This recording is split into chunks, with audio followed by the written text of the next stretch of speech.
This is a reminder that some of the subject matter in this podcast does relate to the subject of violence and sexual violence against minors. Please be used with appropriate caution in listening to this episode, or if you're not feeling up to it, it's completely all right to skip this.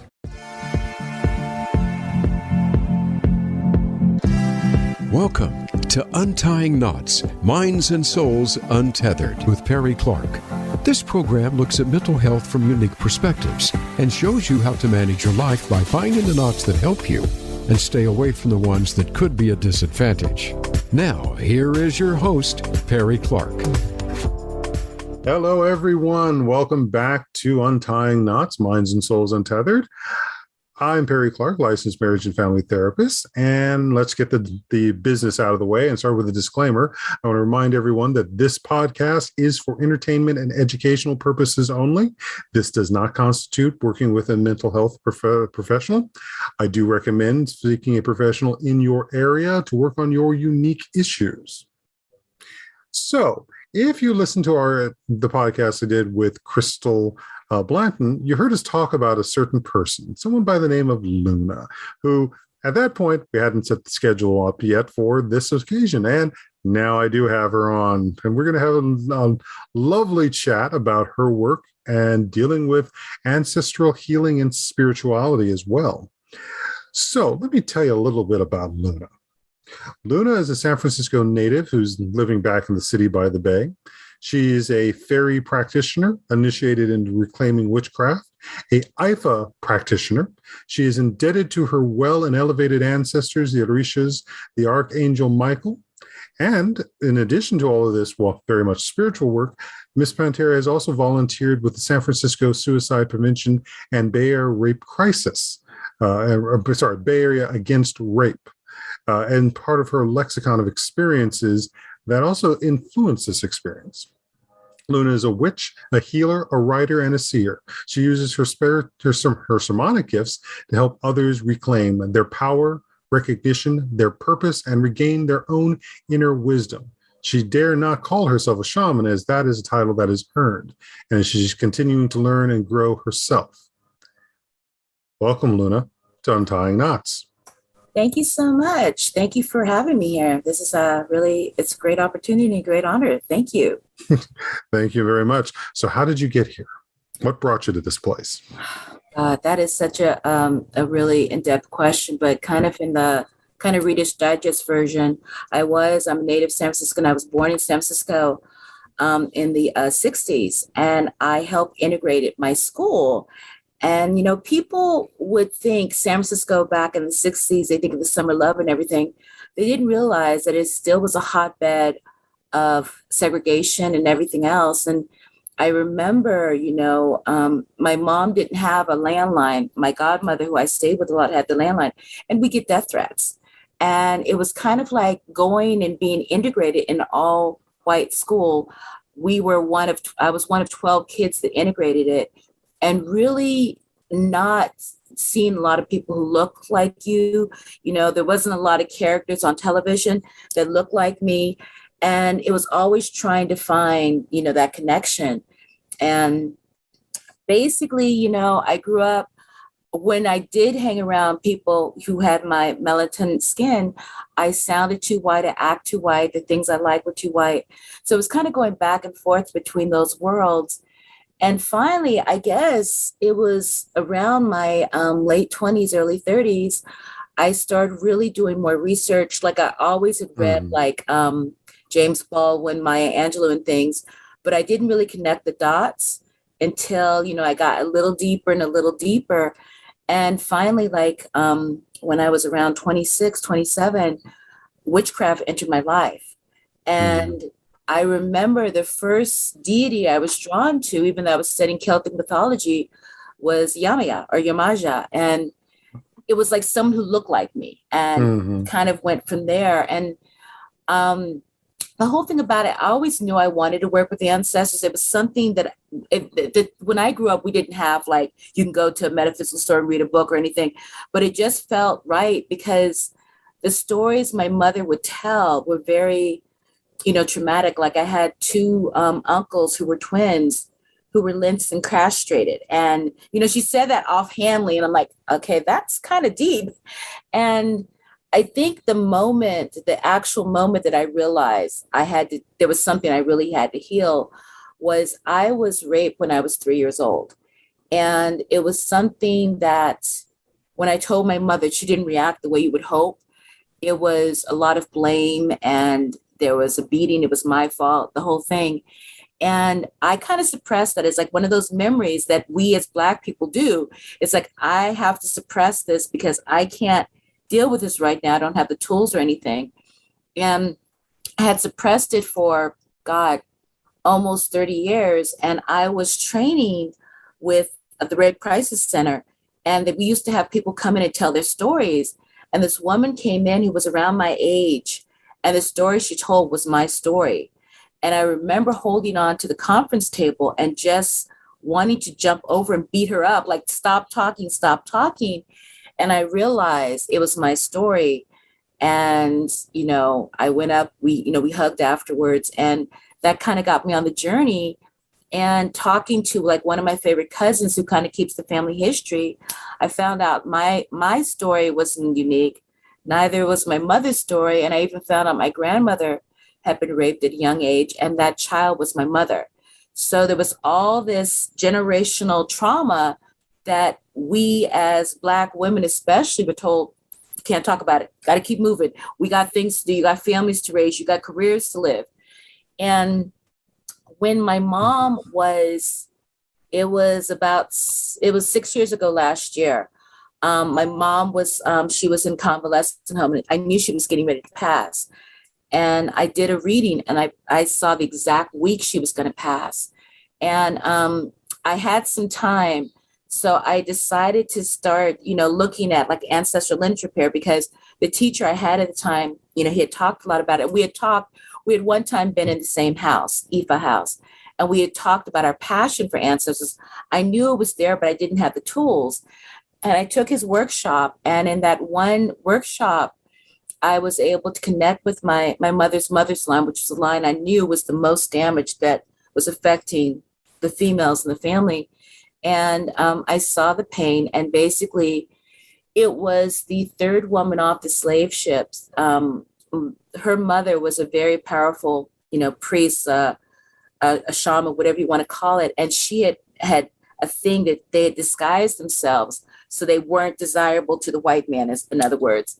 And her daughter decided that she wanted to live up in the big house and be her little white friend's personal maid.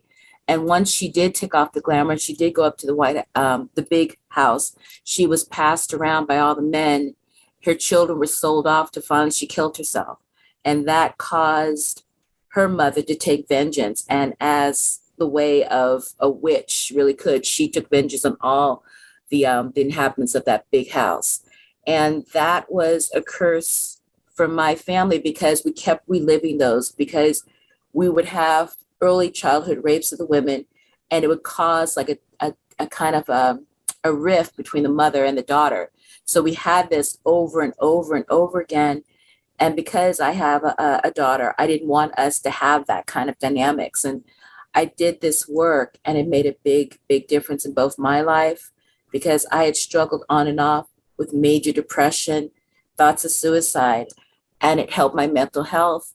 And, it helped my daughter too. And to me, I want to say very clearly, because this gets kind of confused or muddied when we talk about spirituality, especially among the Black community. I also was in therapy for 6 years. So I believe it's very, very important to have both the Western version, if you want to call it, and the spiritual version.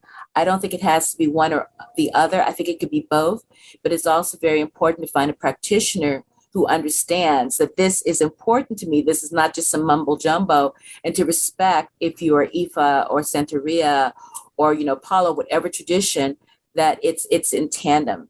But I've seen a difference. And for me, having gone through the lockdown, having gone through like a loss of career, job, housing, if it wouldn't have been for my ancestors, I don't think I would have remained sane, because they not only kept me grounded, They open up opportunities where I never found myself on the street. I never found myself hungry.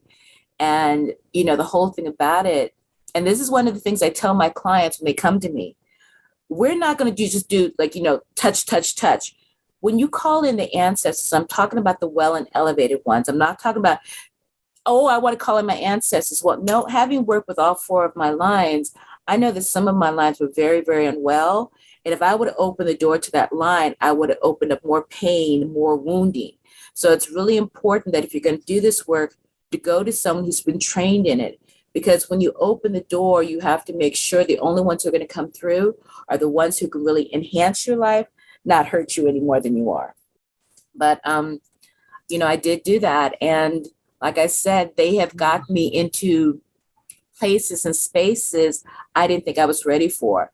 So it's about surrendering, but not in a way where you're helpless, but surrendering in like how you think and allow them to help guide you and to really be in contact and talking to them where you're not just blindly following, but you're in dialogue. So you build up that trust.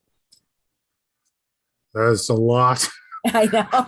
And I just so much there to unpack. But let me start off with saying I respect you so much for being willing to share your story here. And I know that is not always an easy subject to talk about, the assaults and so forth, but let alone what you're revealing so much about generational trauma, which is one of the things that I've spoken with several of my past guests as well. And one of the biggest reasons I wanted you on here was also talk about the aspect of generational healing via the way of our ancestral line. And yeah, psychology, which I practice and work in, can do so much. But again, as people who are BIPOC, who have a greater connection to world and ancestry and so forth, we also need healing there as well, because that's part of our spirit, and our spirit also connects to our minds. Exactly.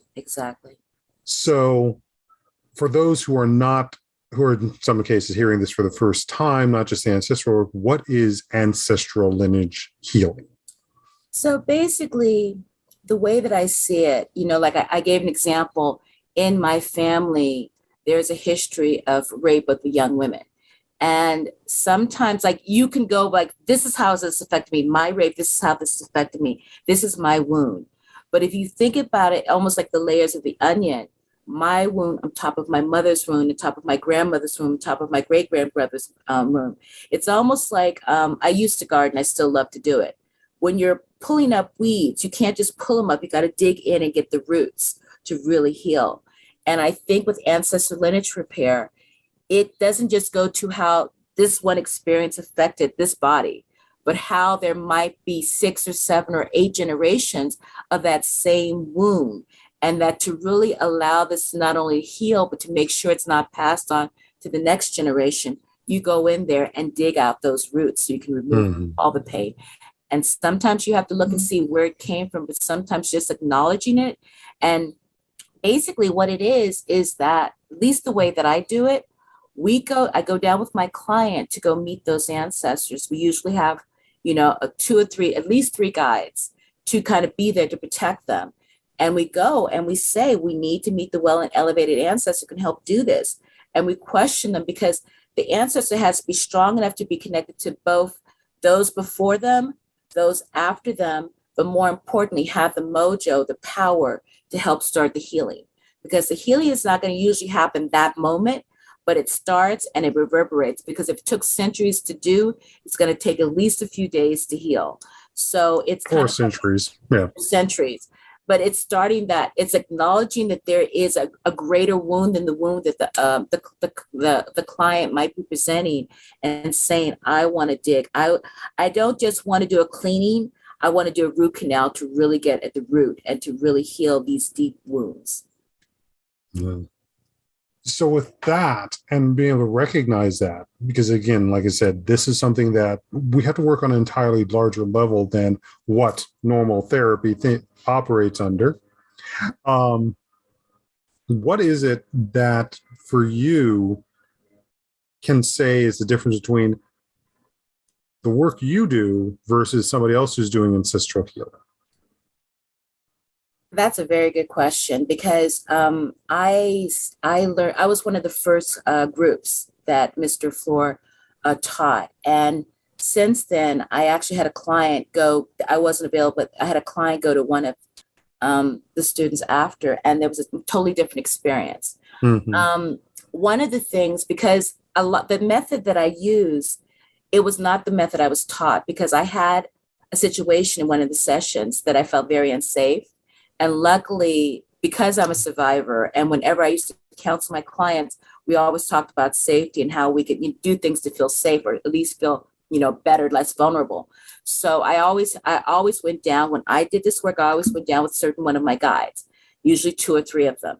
And Hmm. because I had those guides there, I was not as much in jeopardy as I would have if I didn't. So how I do it a little differently. One, I kind of talk to my client to see what trauma might be presenting in their life, so we kind of have an idea of what's going on, their relationships with their different family members. And then I usually do a reading like, okay, this is what we can expect from this line, this line, this line, this line. But the most important thing I do this a little differently. I ask my client to find at least three guides that they're going to meet them because I have a little method we go, a Hmm. clearing method. And so they're clear and free. And then they go to, I call the Sacred Grove, and they find their guides there to help them. Um, the thing about it is that, a lot of times, a lot of my clients have never done this work before. They've never done any trance work. And a lot of them come from either Christian or atheist backgrounds where they don't even really believe in this.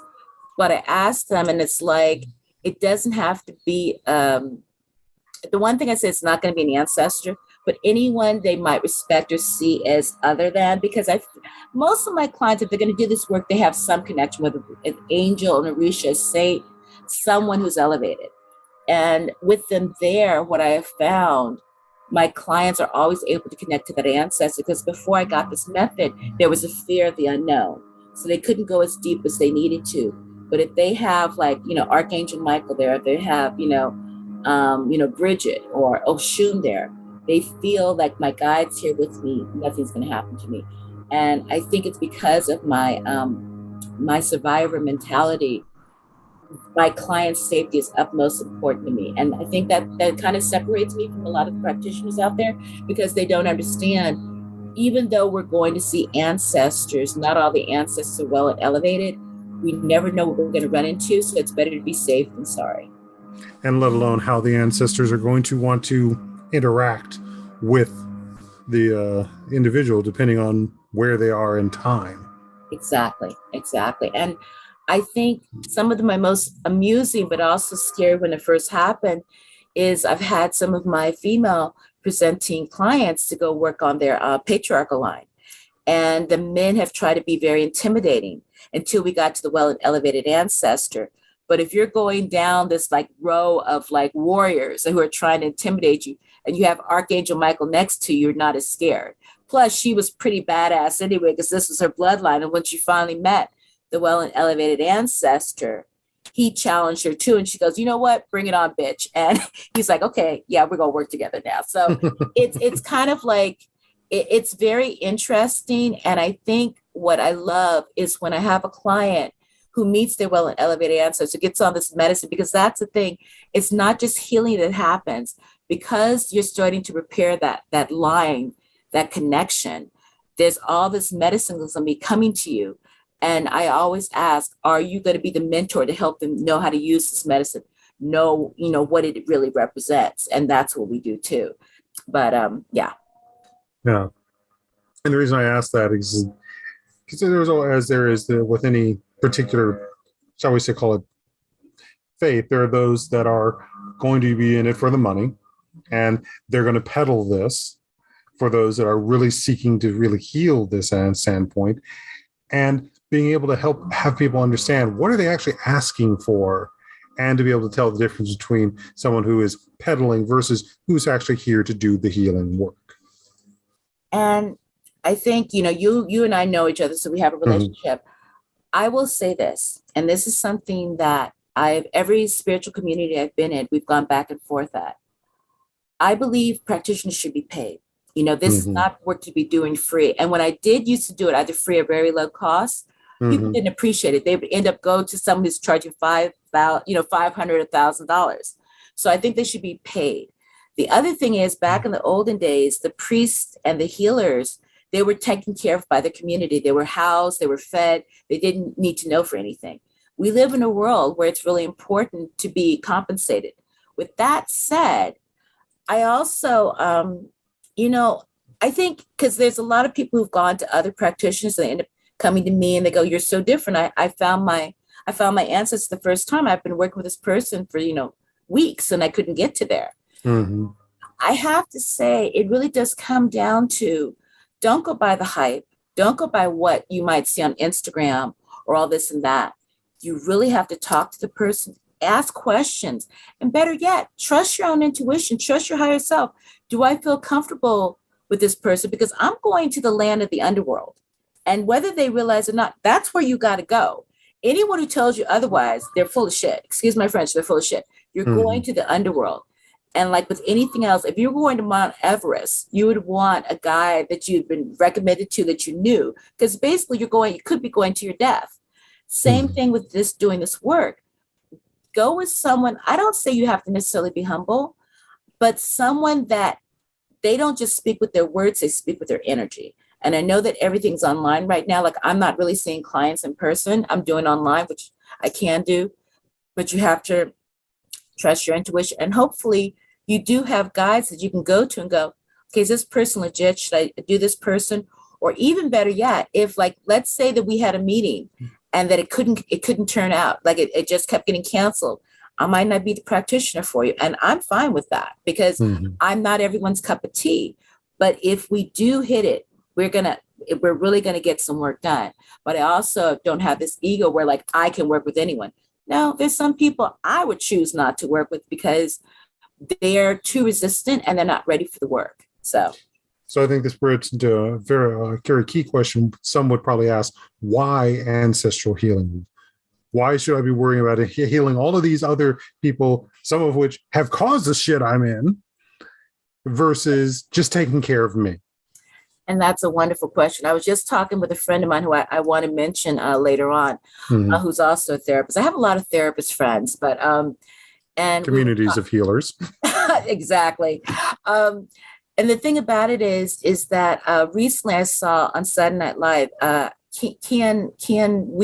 the guy, the black guy, and there's been there forever. Kenan Thomas. He kept talking about ancestors. He goes, when Black people start talking about bringing in their ancestors, it's getting real. And it's true. No, it wasn't Kenan Thomas. It was another comedian I saw on YouTube. He was talking about when we asked to bring in our ancestors, it's a big deal. And I think you're hearing that more and more, like in pop culture. Now, I'm going to talk about from my experience, but then I'll go broader. As far as Black people healing their ancestors, yeah, I understand it. I have heard so many cases of both mental, physical, sexual abuse in the families.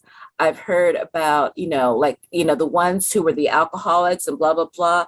Why should I heal them? It's kind of like this. And it's something, because I had to work with a friend who really, really had issues with certain parts of their family. It's all me, because when you do this work, one of the things I ask my clients is to get a DNA test to see, what your lineage is. And, when I did it, I found out I'm 25% Scottish and Irish and English. And I'm going, well, I know where that came from. When I went to heal, it was mostly on my father's line, because he had red hair and freckles, but he was a Black man. And I saw the whole thing. I saw what happened, and it was, your typical. But the thing that really touched me was once I was able to heal this line, they basically said they're going to be with me no matter what. Now, these are pick Vikings. So the ones who, like, wore the blue faces and everything. They're going to stand with me. They don't care what color they present. They're going to stand with me because they see me as theirs. So we find out, and they have medicine. This is the line that has a lot of connection to herbs and stuff, which I'm so good at. And I would think, well, it must be my African line. No, it's them. So you never know what you might be giving up if you don't do the healing for that. Because there's so many gifts. And, one of the things that used to bother me so much when I was one of my earlier spiritual groups, I would always say, we need to call on the ancestors. And because they were mostly of European descent, well, my ancestors were slavers and this. And and, conquistador. I'm going, and I said, you weren't all like that. There was a time where they were higher elevated. Mm-hmm. There were more. So if you don't heal that, that's what you're sipping off of. That's as far in the well as you're going. You're drinking from the poison. But if you break through, you can get to the real medicine. So how are we going to heal as a society if we're still drinking from the same poison, either the slave mentality or the master mentality or the psychopath mentality? We have to go back to the originalness, because I don't care what culture you come from, what race, what ethnicity. There was a time where your people were elevated. And yeah, sometimes I got to go back to almost the caveman to find that in some of my clients. But even with that total primitive, mindset, they still had medicine. They still had connection to the earth, probably more so than we have now. So there's something that's to be given there. And so for me, the reason why we need to do this work, whether we're Black or white or Hispanic, is we want to go back before patriarchy, white supremacy took us, because that's the medicine that's going to help us be strong enough for whatever's coming. So what would you say to those who feel like this type of work is in its own way magical thinking? And magical thinking is, as I spoke with on our earlier episodes, is the idea that this is somehow going to spontaneously change things, that our connection with spirit and in this magic is somehow us denying reality. I'm trying to think of one example that could really help that. I'll give you an example. So and I think I know why they put me through this. So basically 2020 was a very intense year for me, because up until October that year, I was living out of my office. I was not in a good place. I was couch surfing. It was just I didn't have any roots. And I was at my wit's end. I was like, I can't do this. I need to have, structure, because I had the money. It was just a whole bunch of other stuff going on. And I remember I woke up at, the witching hour, 2:00 in the morning, Mm-hmm. and then they told me to get online. I went online, checked my email, and there was the place I'm living in now. And it was a whole bunch of different factors. And I said, this is the perfect place for me. And I had been searching and searching and searching. And every time I would go for something, I didn't get it. They go, it's not the time. Trust us, trust us. And I got a message from both my Archangel Michael and one of my ancestors saying, you're going to find a place in the next week. And I did. So I say that to say, yeah, you can think of it as magical thinking, but isn't everything magical thinking? I mean, if you think about all the inventions, even the computer we're using, it came from some sort of idea. Yes, they might have had the scientific knowledge, but who would think that you could be way out where you are and I'm way out where I am, and we're sitting there having a real-time conversation. I think the thing about magical thinking, a lot of times it's like it challenges the way we think. It challenges the way we're taught to think. And how much of the way we're taught to think is to make sure we stay in the little box, don't question society, don't question authority. So I'm a revolutionary, and I would think, even if you're an atheist, if you're an anarchist, you got to look at magic and go, this is radical thinking. Maybe I need to take a look at it. Just saying. Oh, I think that's a beautiful place to take a break at. All right. And let everybody contemplate that while we're on the break. So this is Perry Clark with Luna Pantera on Untying Knots, Minds and Souls Untethered. Come back more. We got more juicy stuff to talk about. Talk to you soon, folks.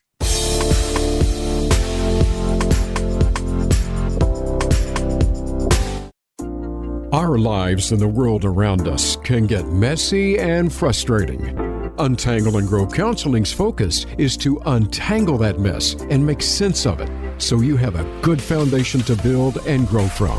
Visit us on the web at untangleandgrowcounseling.com. Perry Clark offers individual psychotherapy, couples and family therapy, and adolescence therapy from a variety of coping materials and resources.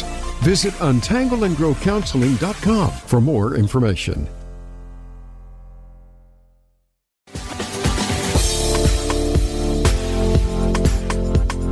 You are listening to Untying Knots, Minds and Souls Untethered. If you have a question or comment about our podcast, send an email to pclark@untyingknotspodcast.com.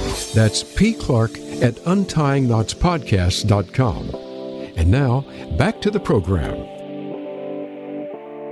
Hello, everyone. Welcome back to Untying Knots, Minds and Souls Untethered. This is Perry Clark, licensed marriage and family therapist, here with Luna Pantera, shaman, healer, ancestral worker, and just all around good friend. So I have to stop you there. Remember, I don't call myself a shaman. My apologies on that. It's all right, because we all have that thing about certain people who call themselves shaman. Mm-hmm. That is a title that hopefully I'll earn when I pass, but I'm not there yet. Mm-hmm. Very true. Very true.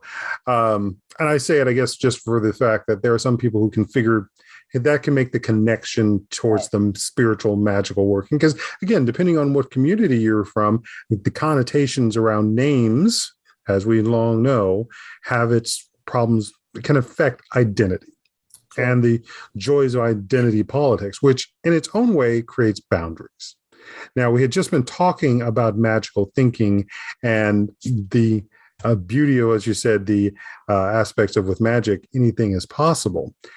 Anything's possible with magic, but there are still boundaries we have to respect. So what are your thoughts there? So it's really interesting because there's a part of me, I love working with all ancestors, but I really love working with Black folk ancestors, because once they get healed, doesn't necessarily mean they're going to stay out of your business. They get all up in your business. And I always warn my Black clientele, I said, listen, if you're going to do this work, one of the things you might want to do is say, let's get to know each other first before you get up all in my business. I said, because they will get up all in your business. And so I had a client, and, she hadn't done that yet because she was so happy. She met her well and elevated ancestors. They were so sweet. And, they just, all the things they're going to do to help her. So she didn't say, listen, we're not there yet where you can start interfering with my love life. Well, they started interfering with her love life. And basically anyone they didn't like did not get through. The phone wouldn't ring. No emails were going through. And every time they were supposed to meet, something would happen. Their car would break down or something. Mm-hmm. So I say that to say that I'm at a point right now, I trust them, but we've been working together for going on 7 years. So we're good. But it took a lot of things to get to that place, because every time they start doing that, I get pissed. It's like, I'm independent. You're not supposed to do that. So it's really good to, when you do meet the well and elevated ancestors, set up boundaries, but more importantly, very, very importantly, like it's great when you put up an ancestor altar. That's great. Know that altars are like doors to come into your life. So one of the things I always used to tell my clients when I used to work at the Mystic Dream in Walnut Creek, set up an altar, but say, this is only for my well and elevated ancestors. And that way you're kind of saying, yeah, this is for all the ancestors, but only the well and elevated ones can come through right now, because I'm not in a position to be doing no healing for nobody. I just want to have that really juicy energy. Mm-hmm. So I think it's really important because, yes, pulp cultures, we're all talking about working with our ancestors, but you got to make sure, because a lot of my ancestors were really messed up. I said, damn, you're making me look good. They were really messed up. So it's kind of like, you don't want to take on more of that pain. You want the blessings, so they can keep their pain until you're in a position where you and the well and elevated ancestors can work to heal. But one of the most important things I always tell my clients, it is not your job, or you can't do this by yourself to heal the ancestors. You need all the help you can get. So boundaries are good, because a lot of times people like hear and they go, oh, I want to do this. And it's like, well, hold down. One, find a practitioner you work with and can trust. Two, do what you need to get your life in order. Because the other thing I say, we're talking about, I know we're probably pushing the horse in front of the cart, but I really strongly believe that for some people, because I've worked with clients who are schizophrenic, borderline personalities and things, and I will not work with them unless they're in therapy, unless they have someone trained who they can talk to, because this work can bring up a lot of stuff, and it's not your responsibility to handle, but a lot of times people who don't have good boundaries will take that on. So that's why there's some clients I will not see unless they are in therapy, because my job is not to do more harm. is to help heal. And I don't have a problem working with Western practitioners. And some people do need to be in therapy to do this work. Not everyone. Some people are in a good spot, but some people are not. Mm-hmm, mm-hmm. And I think that also gets into how to, and some of this is what we were, if people go back to my second interview with Dr. Leslie Jones, the standpoint of what we're looking at when we've allowed maladaptive behaviors to become part of our family structures. Oh, yeah, I struck something there. No, it's very interesting because, because I have a lot of friends who are Black therapists, and I also, did counseling. It's amazing how, and it's not just Black cultures. I think I had Hispanic clientele, I've had Caucasian clientele, I've had Asian clientele. How much of when it comes out in the family, there's a predator, they will try to cover that up. They're like, okay, you need to get over it, blah, blah, blah. In some cases, if they're lucky, they'll like pay for therapy, but most times it's just, it wasn't a big deal, blah, blah, blah. We'll just keep the kids away from uncle, blah, blah, blah. And meanwhile, gay members or, binary members or trans members of the family are ostracized. So I did that because I just had this conversation with someone. But going to that, it is interesting because and just to let you know, sometimes this work it is intense. You have to be dedicated to it, because I had done all the healing from my mother's father's line. Now, my mother's father's line, this is the man who raped my mother. And so, raped my grandmother when she was 13. So that's the line I'm healing.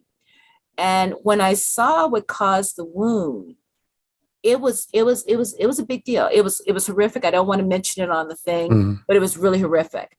And there were twin brothers. One twin was able to elevate, the other twin got stuck. And it became this thing that fed off its descendants.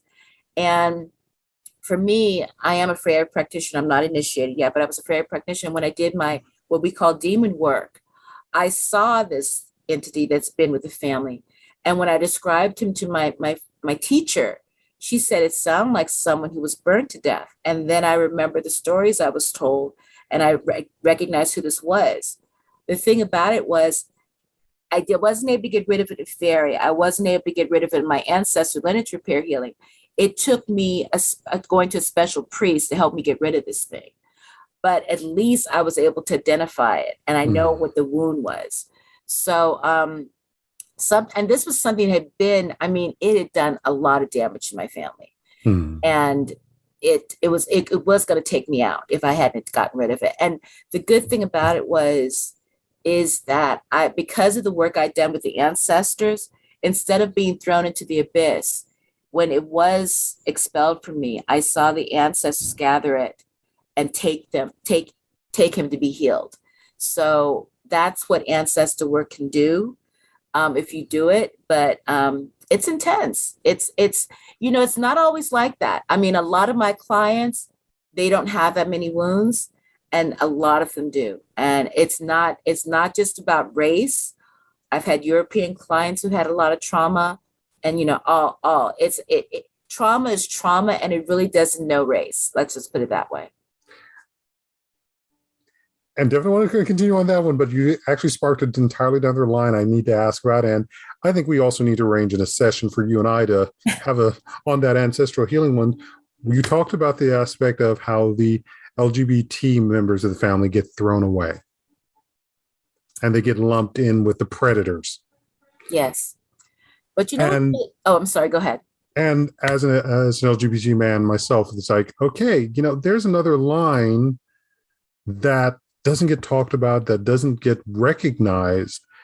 And I'm wondering if you can speak to that standpoint in your experience with the ancestral work and the spiritual work we're talking about here, not just mental.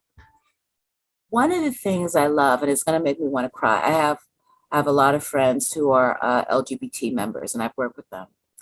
And for the ones, I recently worked with a very dear friend of mine who identifies as trans. And they had a lot of issues with their family, their biological present family. And one of the things, and it was a very long session that I probably would have ended early because it was a lot of resistance, but this was a fun, and I went a little longer. And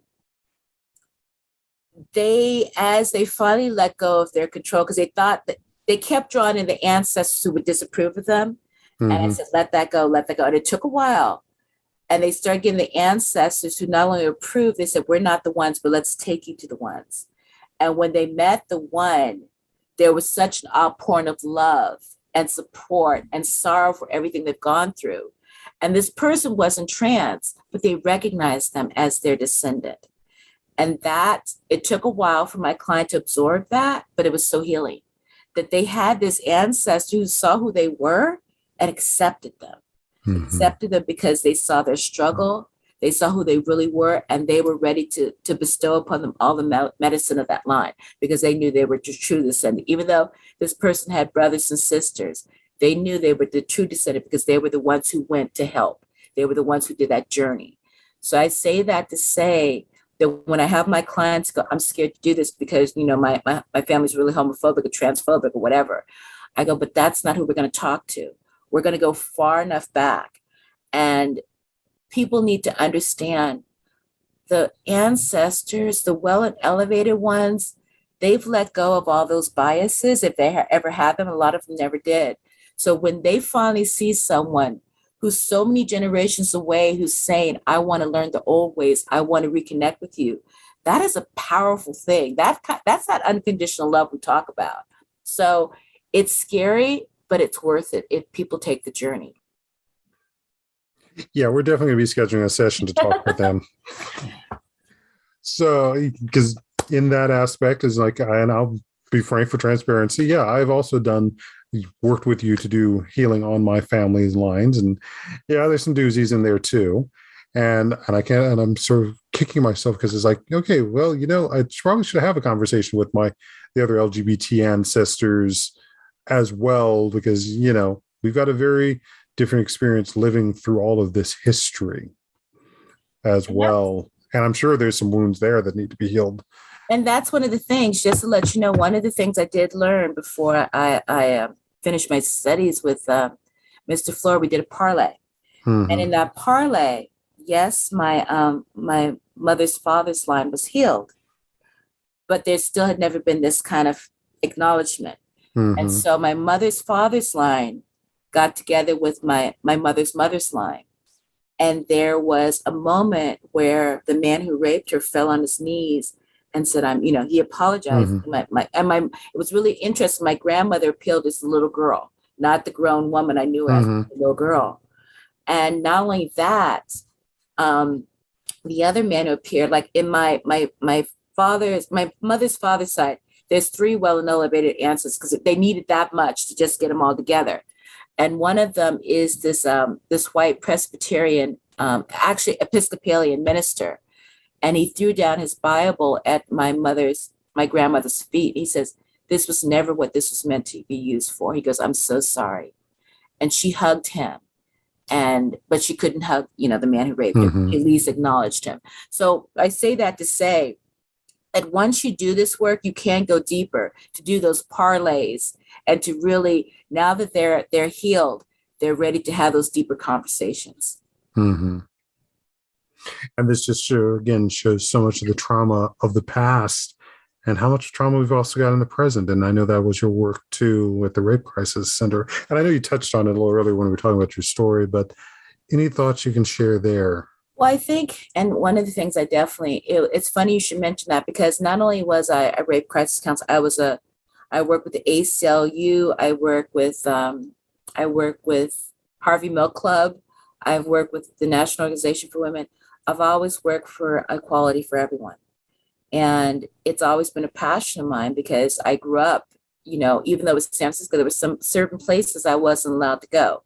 Mm-hmm. And I didn't want that. I thought that was wrong. One of the hardest things right now is to see where we are as a people, as a society. And I won't say all the work me and people like me did was for nothing, because I think it was for something, but I think the time of that is done. So going back to the ancestors, those that work with me, they've all been getting messages that we're getting ready for something, and they're getting ready. They're helping their descendants get ready for whatever it is. I know, like, whenever people say, well, we can't win, if we can't go up against, so we've already won this. I've seen us winning. I think, and that's where we go back to that magical thinking. You have to believe the impossible is possible. Why even try? And I know with the ancestors and how I'm seeing my clients regain talents that have been forgotten for a long time. You're not going to get this in a workshop. You're not going to get this in a book. They're learning things that no one can teach them but their ancestors. So I truly believe that the ancestors, our daily life, and us, they're all starting to merge, and not in a bad way. It's more like, one of the things I'm really obsessed with right now, and I was going to give a workshop on, is fear. And people think of fear like I'm scared of spiders, I'm scared of snakes. No, it's deeper than that. And for me, there's a deep fear of not being in control. And if you look at what 2021 has taught us, how many people are afraid of losing control, from our world leaders to, the people who refuse to wear a mask or refuse to get vaccinated. There's a fear. And we have allowed the fear to take over everything, our happiness, our joy, our survival. And I can tell you, you asked the original question, why do we need to work to heal ancestors? If you plant a tree and the roots become weak or sick, if you don't heal those roots in a strong wind, the tree will fall. A strong wind is coming. We have to make sure our roots are ready to handle whatever changes might be coming. And in that regard, this is where our mental health is important. Our mental health is, what the hardest thing for me, and I've seen it because I've been in the magical community in the Bay Area for almost 40 years. I have seen such gifted, magical men and women and everyone in between who had major trauma they never dealt with, that eventually their magic consumed their mental health, their well-being. And I remember once remember Angela, my friend I introduced you to, we had gone, like, she drove me to the BART station after we had lunch that day. And we were driving by this homeless Black man. And he was talking to himself, and he looked over at us, and for a moment we saw the clarity there. And Angela said, there's a very thin line between a shaman and a madman. And I go, you're so right. And I actually had this conversation with another friend the other day, that how many of either the kids who have, like, they're schizophrenic, or how many, adults are schizophrenic, that maybe they needed meds, but also someone to talk them through what they were seeing. Because how do we know they're not just mad, but they see things they don't understand because they were never trained. So it's one of my, and I'm going to go off on a tangent of 30 seconds. It's one of my biggest things. When I used to work at the store, people would come in and tell me how great they were. And they were normally full of shit. The people that had the gifts were the people who were kind of slithering around in the corners, looking at books and trying to find out who they were. They were the people who had the gifts. And I really, my thing is, this country, especially after the last almost 2.5 years, we need to start investing in mental health, because we've all gone through this major trauma. And no one's talking about the trauma. They want us to get back to normal. There was never the normal. They were seeing that. And they want to pretend nothing's happening. And as someone, like my day job, I do a lot with the public. I'm seeing the aggro. I'm seeing the anger. And it's not at me. It's not at what I'm doing. It's just they don't know what else to do. So we really need to start talking, and not just talking. We need to start doing something about mental health. Which is the nice segue into myths and realities around mental health. So I'm going to say right now to all my brothers and sisters out there, you can't pray the pain away. That is what's been killing us. That's why we have high blood pressure, diabetes, mental health. I mean, I'm surprised. And I will always say this. And by the way, I am writing a book, and it is about a Black woman serial killer. I'm surprised there's not more Black women serial killers out there. And all my friends say that's because we know how to not get caught.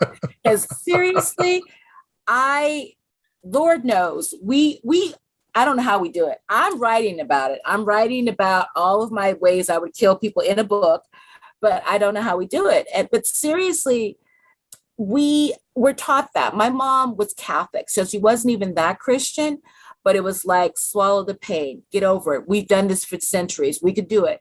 And the young people, I love them so much. They say, hell no, we're not doing this. We got to do something different. And we have to support them in that, because, that's why young people in record numbers are leaving Christianity and going to the old religion, because it empowers them. It doesn't take away their voice or their power. So going back to the myths is that Black people, we're not that strong. We're like everyone else. And we're carrying generations of trauma, plus the fact of just being Black and knowing that I could be shot, I could be raped, I could be killed, I could be beaten. And there's really little recourse I have if the person's white. So that on top of itself. So we have to, as a community, especially, I'm just going to talk about Black folks right now. We have to come together and see how we could take the spiritual and the mental health.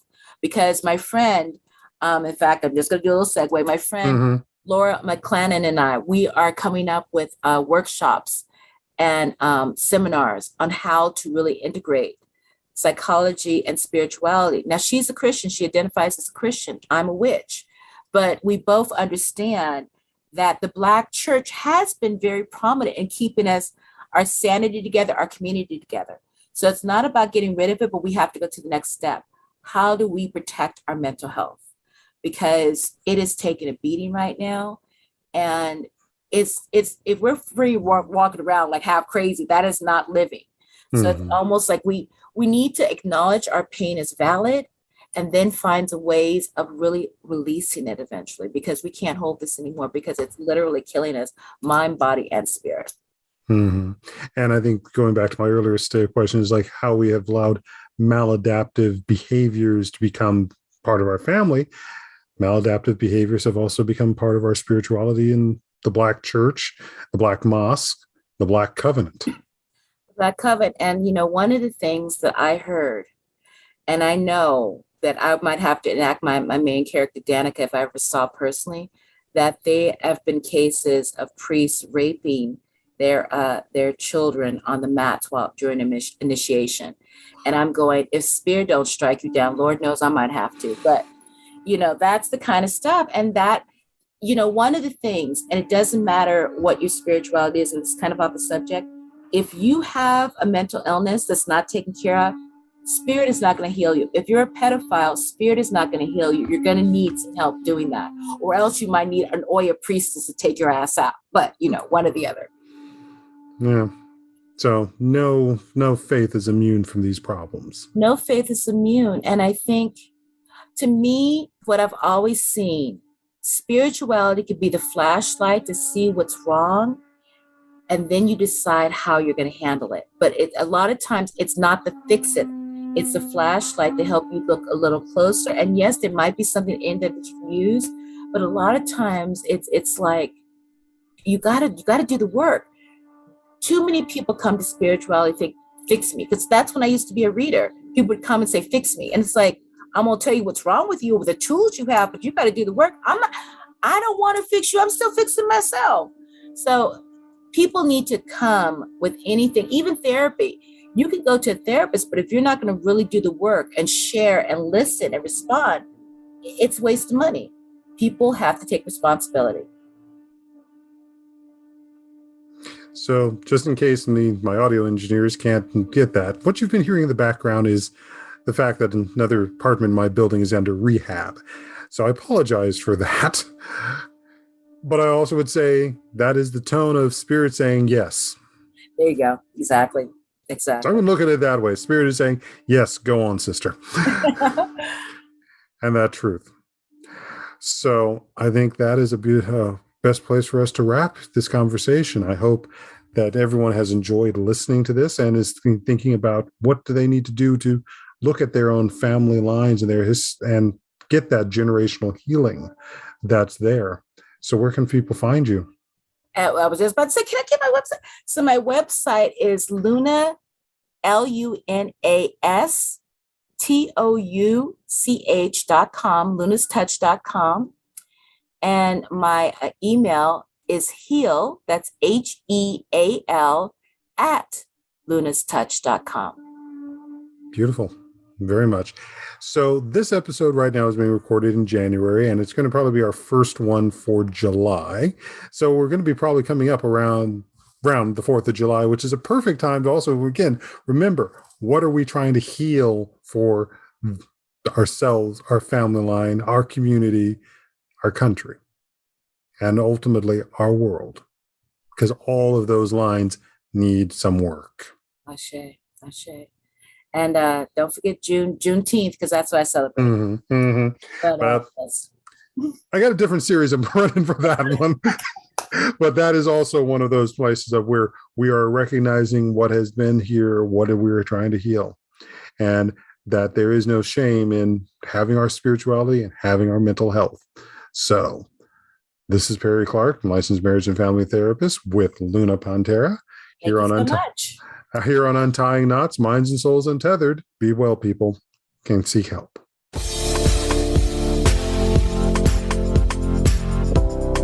Thank you for tuning in for Untying Knots, Minds and Souls Untethered. Be sure to join your host, Perry Clark, for another episode on the podcast coming soon on the Voice America Empowerment Channel.